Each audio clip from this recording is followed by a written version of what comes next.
حاملہ عورت کے پیٹ میں بچے کی دھڑکن 40 دن میں آ جاتی ہے یا نہیں؟ قرآن حدیث کی روشنی میں وضاحت فرمائیں۔ بعض روایات اور شارحین حدیث اور فقہا کی عبارت سے معلوم ہوتا ہے کہ ماں کے پیٹ میں ابتدائی بچے پر 3 ادوار آتے ہیں۔ ابتدائی 40 دن نطفہ رہتا ہے، پھر 40 دن میں خون کا لوتھڑا بن جاتا ہے، اس کے بعد اگلے 40 دن میں گوشت کا ٹکڑا بنا دیا جاتا ہے۔ جب 120 دن پورے ہو جاتے ہیں تو اس میں روح پھونک دی جاتی ہے۔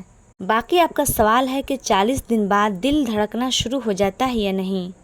مذکورہ بات سے اس کا جواب واضح ہو چکا ہے کہ ابتدائی 40 دن میں تو صرف نطفہ ہی ہوتا ہے۔